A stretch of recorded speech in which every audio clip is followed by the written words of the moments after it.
Hello, my name is Erik Haaland with David Walker's Yachts in Annapolis, Maryland. I'd like to welcome you aboard Sirius, a 2000 Hylas 54 race salon. Today, we're going to have a quick chat with the owner about the boat and his history with her. We're going to take her out for a sail, and we're going to go through the vessel's interior and deck layout of the boat. So please join me, and let's take a look at this fine yacht. Jeff, well, we're here with Jeff Sherwood. Jeff is the owner of Sirius. And Jeff, when did you purchase Sirius? We bought Sirius in the spring of 2009. We're the second owners of the boat. The first owners cruised this boat extensively over about 8 years, I guess it was. Took it across the Atlantic Ocean, spent 3 seasons in the Mediterranean, made it as far east as Ankara, and back through the Bahamas, up and down the East Coast, Caribbean, all of that. And then, towards the end of their time with the boat, they actually cruised the Pacific coast of Mexico. So we were impressed with its sailing resume, first of all. That was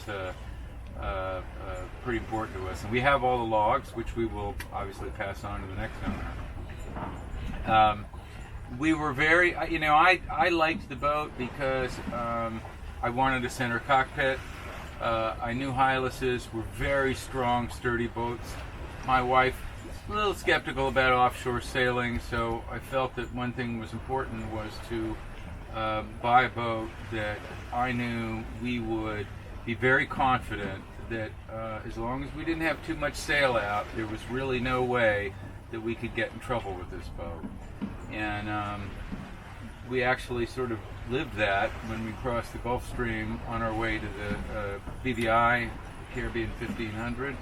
It was pretty rough weather out there, and the one thing that the two of us both agreed on afterwards was we were never afraid, we were never worried about the boat. In the conditions that we were in, I'm sure other boats people could have been anxious about that, but this is a swear-on solid fiberglass hull. It's the proverbial floating brick shithouse, and it has a motor that will get you out of harm's way if ever you should need to. So that was an important feature for me as well.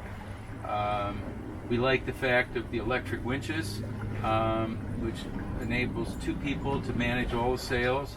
Frankly, when the boat's off the dock, you don't really need but one person to be. You can do everything one person. So we like that. Let's see, what else? We liked the transom, the fact that you could step down to the water's edge. We like the bow thruster. My wife loves the Galley. What else? I mean, just an awful lot of things that I think there are a lot of great design features in the boat. Our nav station, I think, is we've redesigned the whole thing, but it really, I think, works wonderfully well for an offshore passage, and everything is nicely contained there. What else, Eric? Well, Jeff, you mentioned the engine on the boat. It's the Yanmar 170, which is probably the largest engine they ever put into a Hylas 54, and it's probably the only 54 that has that engine installed, that at least I'm aware of. Well, so that's an interesting story. George Dunn, who was the original owner, a lawyer like me, not an engineer, was a little anxious, I understand, about having a sailboat, and decided that he wanted the biggest engine he could possibly put in the boat. And his widow told us that when he spec'd the engine and presented the engine to Hylas, he was told, no, it won't fit in there. And he said, I measured it, it will fit in there. And they had something of a disagreement about it, as I understand. So George just ordered the engine directly from Myanmar and had it drop shipped to Kaohsiung in Taiwan, where the boats are made. And I don't think he told them, because I went to the yard a few years, after we bought it, and the story I heard was one day this engine just showed up, and I can imagine them all running around, having a big argument about whether it fit. And finally they got out their tape measures and measured it, and by God, it did fit. And I actually thought that it was standard for a few boats after that. Now, they don't put this big an engine in now, but It is, I think, also in a commercial class, so that really gives it kind of another level of durability, I think, beyond what most Yanmars are that are put into recreational boats. And the folks at Max Boring in New Jersey, who are probably the U.S. experts on Yanmars, have told us it's the best engine Yanmar ever made. And I can say, from our standpoint, things break on boats. Hylas isn't any different. Nothing has ever gone sideways with this engine. We treat it pretty carefully. We don't over stress it, but on the other hand, diesels like to work, so we're aware of that. We change the oil very regularly, and in return, it has treated us just wonderfully. And as somebody said, when you get if you're in trouble and you need to get out of somewhere in a hurry, like in an anchorage where some boat's dragging towards you or something like that, this motor will do it. Absolutely. Well, that's excellent. And with this motor, you also have extra fuel tankage on the boat. You have an extra 5th fuel tank. Well, we have 5 fuel tanks. Mm-hmm. The fuel manifold is a little bit intimidating, but Queen Long graciously provided us with an updated schematic that makes it easy to know how to switch from one tank to the other. And actually, the engine's very generous about running out of fuel on one tank, which I found out on watch one night when we thought we had topped off a tank before leaving port, but we hadn't, and it ran out unexpectedly. And I was able to restart it without having to bleed the line, which really surprised me. But it has 5 tanks. It's about 400 gallons of diesel. You could motor to the BVI from the Chesapeake Bay. We didn't do that, but we did motor a good bit of the way because of all the adverse wind conditions, basically, and concern that there was a storm that we had to beat into port. And when we got there, we had probably about 150 gallons or more of fuel left. So there's a huge comfort factor in knowing that you have that much fuel. It really does. The engine is pretty good about sipping fuel. And the generator we have on board, we have a Northern Lights a generator on board. I mean, that thing practically operates on diesel fumes. I'm not even sure it burns diesel because we can't ever find that it makes a real dent in the tankage. So yeah, you got lots of diesel fuel. No problems there. She sails a dream. You know, I have to say that when we did the test sail before we bought the boat, we went out about 20 knots of wind off the Fort Lauderdale coast, and I just was blown away with how beautifully the boat sails. When you have the sails balanced, you don't need to be holding the wheel or put it on autopilot. She literally will sail herself. And so to get out on a day like today, with a good breeze going, you know, the boat sells itself at that. Sails and sells itself. Yeah, exactly. And Jay is unfortunately not here today, but you know, if Jay was here, what do you think she would say was her biggest point on the boat?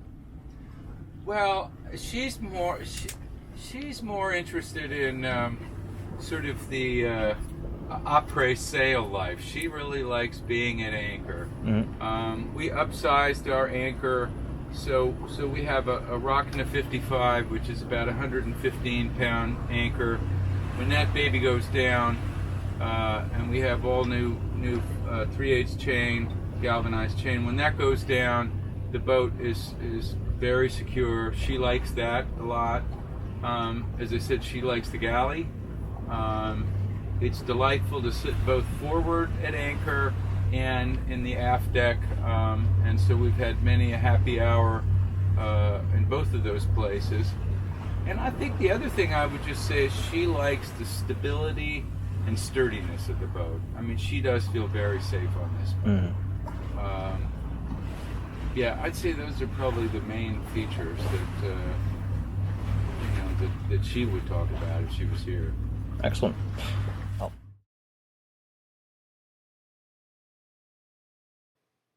We're starting on the deck of Sirius with a look at the rigging and mast. Sirius had her standing rigging replaced in 2009 and mast refinished in 2011. She's also equipped with a leisure furl boom with full bad mainsail. All the running rigging was replaced in 2018. As you can see, she is a cutter rig with a furling staysail. All control lines are led aft of the cockpit. There is also a very nice canvas cover for the boom and mainsail.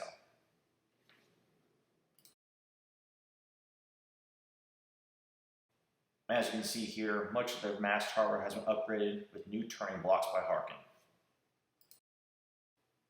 Continuing after the cockpit, we can see the Dodger and Bimini, which were replaced in 2017 and 2018. The cockpit is large and welcoming, with matching colored cushions and rich varnished teak trim. There are multiple handholds for moving about at sea.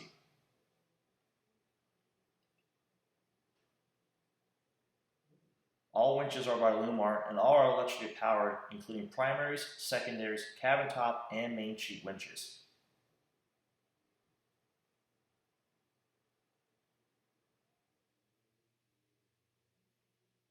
Also, installed on Bimini in 2018 were two solar panels, which generate up to 48 watts of power.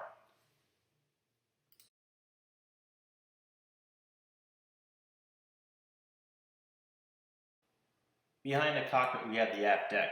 This is a large, open area perfect for happy hours, dinner, or storage of large gear. There are two large lazarettes, port and starboard, matching flip-down stern seats, and a life raft and a custom-added cradle built into the aft pulpit. Sirius is also fitted with an extended stern pole that continues forward several feet, allowing for more equipment mounting and a sturdy position to grab hold of.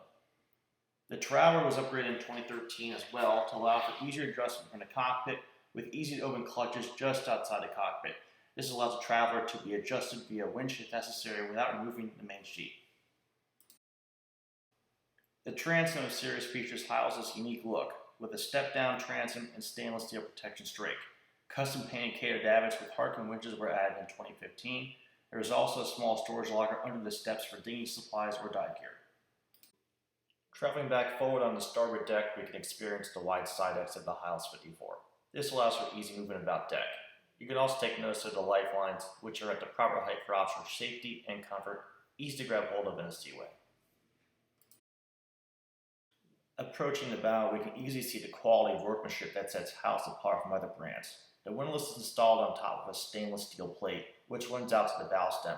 This not only protects the deck, but strengthens the bow area if anchored in rough conditions. The windlass was replaced in 2013, and a new rocket anchor with 250 feet of chain installed in 2017. There is also a backup CQR anchor and chain for the second anchor roller. The windlass can be controlled from the deck or at the helm, which also includes a chain counter. Back into the cockpit, we can see the rich teak trim around the cockpit combing plus custom installed teak grab rails. This creates a warm and safe environment to enjoy your time at sea or at anchor.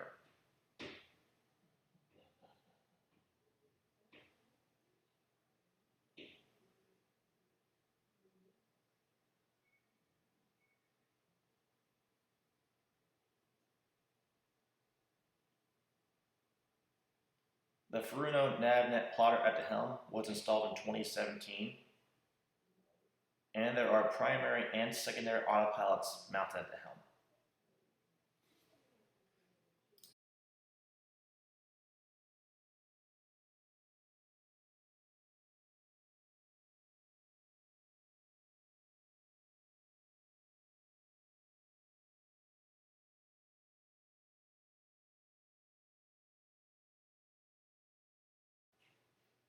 Moving into the salon, we can see all of the Hylas quality, from the finished work, the lighting, and the sensible arrangement of seating. The salon features a starboard settee that also pulls out to form a sea berth.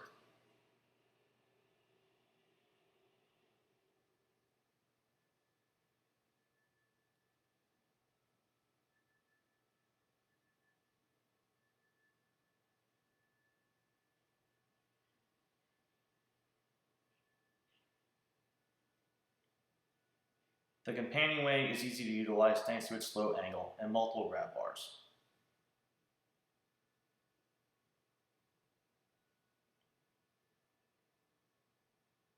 Finally, to port is the dinette, with room for 6 to 7 guests for dinner. There is also a pull-out seat that can double as an ottoman. The dinette table may be lowered to form an additional berth. Moving forward from the salon, we enter the forward passageway. To port is the guest cabin, which is equipped with 2 bunks, a large hanging locker, and multiple storage drawers. You can easily see the quality finish work from the craftsmen of Hylas. Forward is the VIP stateroom, which has a full beam V-berth, port and starboard hanging lockers, storage cabins, and underbed storage. Finally, just after the VIP stateroom, the starboard is the day head, which is equipped with a manual flush head, storage behind the mirrors, and a separate shower stall with flip-down seat. This is a large head with plenty of room to move around.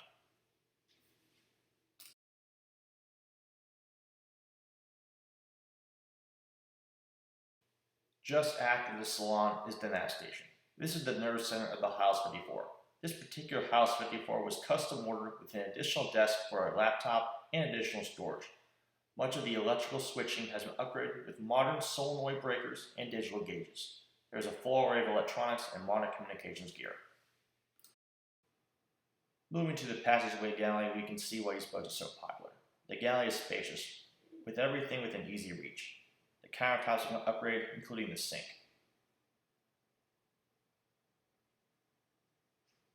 Sirius also has 3 refrigerators instead of the standard 2. Finally, we reach the master cabin. This is a private retreat for the owners and is fitted with a centerline queen bed, reading seat, vanity, and many areas for storage.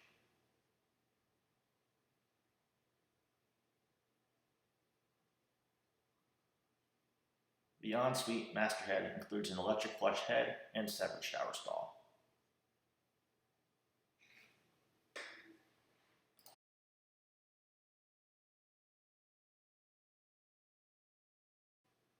The mechanical access, like on all Hylas, is stellar. Service doors in front and on both sides allows for easy service by the owners or the mechanic. Here you can see the 170 horsepower Yamaha engine, fuel manifold, fuel filters, and fresh water pumps. If you'd like to know more about Sirius, please give me a call at 410-279-3027 or email me at eric@davidwaltersyachts.com.